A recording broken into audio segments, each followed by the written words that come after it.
तास आज उपोषणाचा हा जरांगे पाटलांच्या उपोषणाचा 4था दिवस आहे आणि अशा वेळेला आपण पाहतोय की या ठिकाणी आंदोलक हे आता महाराष्ट्रभरातून मुंबईकडे कूच करतानाचं चित्र आपण पाहतोय।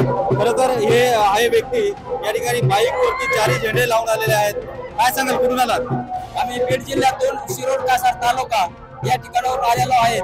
झेंडे घेऊन जोपर्यंत आरक्षण मिळत नाही तोपर्यंत आम्ही आरक्षण घेतल्याशिवाय राहणार नाही आणि हे तर कमी आलेले आहेत। सरकारने जर जास्त वेळ लावला तर आमचे राहिलेलं सर्व मराठा समाज जास्त ताकदीने आला ना तर परत मुंबई चक्का जाम होईल आणि मंत्रालयाला प्रशासनाला बाहेर निघायचं सुद्धा अवघड होईल। हे तर आणखी झलक आहे। तुम्ही या ठिकाणी बाईक घेऊन आलात, तुम्हाला आतमध्ये येऊ दिलं? मला पूर्णपणे तुम्ही आवडू शकत नाही, कारण की आमचा आरक्षणाचा लढा आहे। त्यामुळे आम्ही पुढेही घुसून आरक्षण घेतल्याशिवाय राहणार नाही आणि तंतोतंत मनोदादा जे सांगतील त्या आदेशाचं पालन करणार। आम्ही पुढेही जाळपोळ करणार नाही। शांततेच्या मार्गाने आरक्षण घेतल्याशिवाय आमचा सर्व जनसागर कसा माघारी जाणार नाही आणि आणखीन जनसागर आला तर सरकाराचं प्रचंड अवघड होऊ शकतं, हेच मला सांगायचंय। आपण पाहतोय की या ठिकाणी आज मराठा आंदोलकांचं जे आहे येण्याचं प्रमाण हे खरं तर वाढलं आहे आणि आजही 4थ्या दिवशी या ठिकाणी पाऊस नसल्यामुळे आंदोलक हे अतिशय मोकळेपणानं आंदोलन करतात। या ठिकाणी आपण आणखी आंदोलनाच्या सगळ्या बातम्या या ठिकाणी पाहतोय आणि आपण पाहू शकतो हे दृश्य।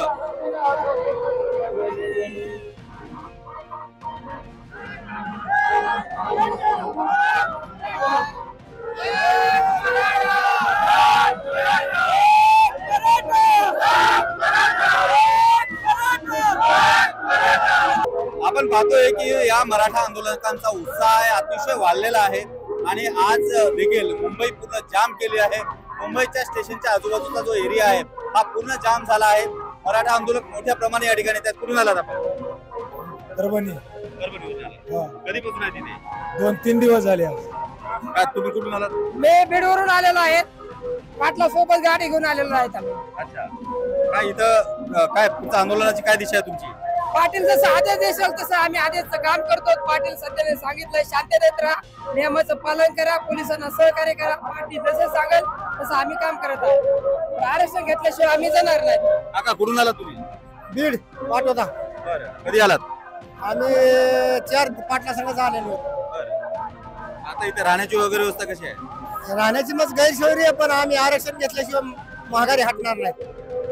आज आपण पाहतोय की इथे या ठिकाणचा जो वर्ग आहे हा आरक्षण घेतल्याशिवाय आम्ही परत जाणार नाही या भूमिकेवरती ठाम आहे आणि या ठिकाणी आज मुंबईमध्ये प्रमाण जे आहे आंदोलकांचं हे वाढत आहे, यात काही शंका नाहीये।